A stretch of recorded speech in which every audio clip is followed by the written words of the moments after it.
Friday Night Football is brought to you by iwantsmart.com, local HVAC experts. Welcome to Friday Night Football on 13 WREX, your sports authority. It's time for a first-round playoff edition of Friday Night Football.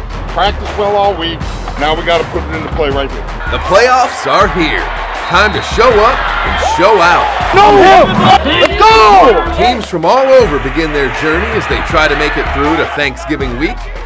We're getting this playoff journey started.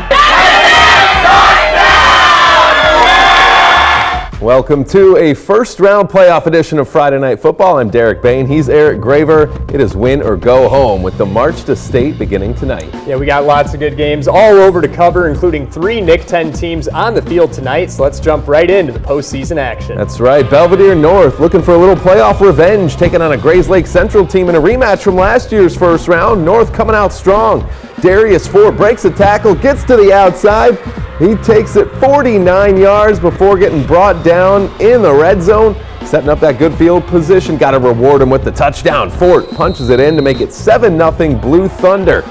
And the fans, well, you know, they're always running wild in Belvedere at Milt Brown Stadium. But the next Rams possession, they're going to the air. How about Nick Winters reading it perfectly, snatches it with the fingertips there. So they get the ball right back, and very next play, the Blue Thunder taking advantage of the turnover. Nick Tapia fakes the handoff up the middle, and he keeps it to the outside. He's in for the touchdown, and a 14-0 lead right out of the gate. The cheerleaders, they're loving what they're seeing so far. North then capping a 17-play, 94-yard drive with sophomore quarterback Nick Tapia on the sneak, filling in for Maddox Gillenswan. And here's what Jeff Beck had to say at half. Take the hard pass, be relentless, effort attitude team, let's go! So Grayslake Central fighting back though. Caden Miller with the touchdown run, and it's 21-7. The Rams driving again after a turnover. Miller again takes the pitch to the outside. He gets in to make it 21-14 on the last play of the third quarter. We go to the fourth quarter. North continues to struggle holding on to the football. They fumble for the third straight possession. Grayslake recovers again. The Rams go right to the air. Cole Gillette to Garrett Gunther, wide open for the touchdown. Ties the game at 21. About 6 minutes to play. Belvedere North at the goal line. They punch it in. Trent Dinsmore somewhere in the pile there makes it a 27-21 Belvedere North lead after those hands go up from the ref. They would miss the extra point, kind of a botched PAT. The excitement, though, still high from the Blue Thunder. But here comes Grayslake. Less than 30 seconds to play. Caden Miller, the big guy, punches it in, and they would make the extra point. They win it 28-27 in comeback fashion, a heartbreaker for the Thunder. Guilford in the playoffs for the first time since 2013, hosting the Batavia Bulldogs. Guilford with the ball to start this one. It's the quarterback, Skylar Wolf, rolling out, trying to find his man, but it's intercepted by Joey Barbush. Vikings stayed tough, though. Next play, Bulldogs' Ryan Bowe finds Charlie Wepley, but the hit from behind on Grant Nelson forces a fumble. Vikings recover. They would ultimately have to punt and check out this play from the Batavia defense. Skylar Wolf scrambling all over the place. Ben Feigl comes in out of nowhere, forces the strip. The Bulldogs would eventually run this back for the first score of the game. Second quarter, Bulldogs already up 21-0 when Bowe airs it deep, finds his man, Drew Gerke. And all Bulldogs in this one. 42-0 is the final. Hononegah also playing at home, taking on Normal Community at Kelsey Field. The Indians in the red zone looking to score on their first possession. They get it to Eston Fichter. He redirects, breaks the tackle. Nice move as he fights his way inside the 1-yard line there. Next play, they punch it in. Luke Poppy starting the night off right. 7-0 Indians out of the gate. The student section was rocking after that early start, but Normal, they're setting the tone here. Kyle Beatty to Elliot Oliver, making the grab with the defender all over him. Great concentration as Normal starts to build the lead. The Ironmen head coach, they're watching on and liking what they see. They set up the screen to Cameron Thierry. He gets a nice block before getting pushed out of bounds. The Hononegah cheerleaders trying to find something to cheer about in this one, or that was the Ironmen cheerleaders there as they would pump up the team for another touchdown. They connect and, well, they knock off Hononegah in Rockton by the final of 44-13. DeKalb on the road in the Quad Cities taking on Moline. DeKalb on the road. Second quarter, Barb's trailing 14-6, but driving into Moline territory, it's quarterback Adrian McVicker to Joshua Clem for a big gain later on in the drive. Oh, look at that, a little bit of dancing before we get later in the drive. Talon Tate taking the handoff, and he's going to go all the way for the touchdown. Moline would lead it 14-13 at the half. Moving to the third quarter, quarterback Grant Sibley rolling out, taking it into the end zone. Moline wins it 21-13. Well, we've had lots of good football so far around the area. Still to come, we're going to head to the 3A and 4A brackets with lots of local teams looking to advance, including a wild one between a couple of local rivals. More highlights when F&F returns right after the break.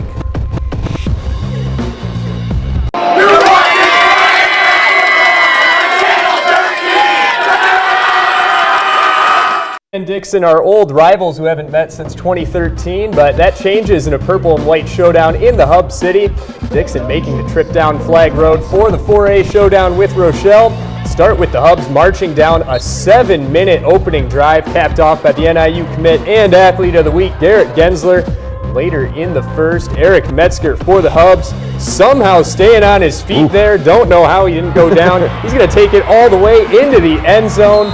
Dixon, they're going to need an answer badly now. Already 14-0. Tyler Shaner marching the Dukes down, finds Colin Shaner. He's in the end zone, and head coach Jared Shaner, he has to like that. 7-14 now, going to the second quarter. Hubs QB Hayden Idman in trouble, throws it right into the chest of Aiden Hogard. That's a pick six. Moving to the second quarter still, Dixon keeping the pressure on. Tyler Shaner was feeling it out there, airing it out.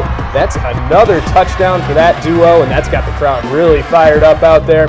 Rochelle looking to respond now with a touchdown. Running back Trey Taft in the back of the end zone, wide open. It is back and forth all night out there. Tyler Shaner now in the third quarter trying to make something happen. He can make plays with his legs too. He's loose. He's going to take off all the way to the end zone. Dixon is back into the lead. Hubs respond once again, though. Eric Metzger, we already saw he's a tough guy to tackle. He's back in the end zone. Back and forth we go still. Tyler Shaner looking to air it out again, but this time he's picked off by the Hubs. They're going to be looking to take advantage on offense now. He's taken down a nice tackle from Shaner still there. And Garrett Gensler again forcing his way into the end zone. He's been in the end zone all season. A crazy back and forth game, and that they would go on to overtime. The Hubs win it 42-36. What a game there. Defending 3A state champion Byron opening up the playoffs against Lyle, a team the Tigers beat in the second round last year. Byron wasting no time. The rare pass, Braden Smith. He goes long and finds Ashton Henkel for the opening score. Tigers with the lead, and a little Halloween theme for the Tigers out there, and they keep their foot on the gas. Kai Aiken takes the counter, leaps over a man, and goes right to the end zone. Byron up 13-0. About the birthday boy, Sean Considine, the former Super Bowl champ, got to give it up to him. A happy birthday, and, well, he likes what he sees from his team. Smith keeps it himself, and here he goes, taking off down the sideline, pushed out inside the red zone there. The band, they were also playing a winning tune all night long.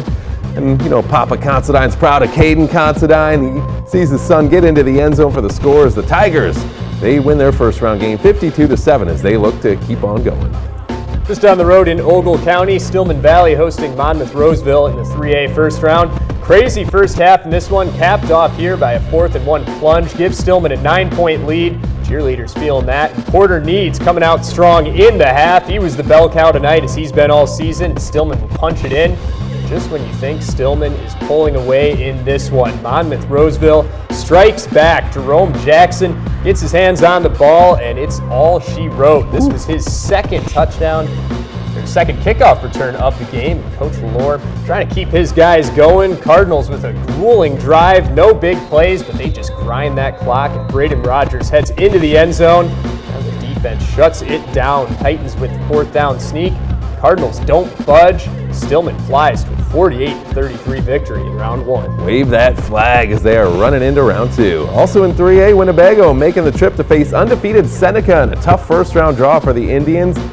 It's the Titans getting things started fast. Nathan Grant running it into the end zone. He scores on the opening drive for the touchdown as Seneca was setting off the fireworks for the scores. Nice display there for them, but Bago trying to get some fireworks of their own going after a Supreme Muhammad run for a first down. It's Alec Weevil to Lucas Kalman, the senior duo for the first down and more. They get it down to the 20. Mark Helm trying to get his team rallied up.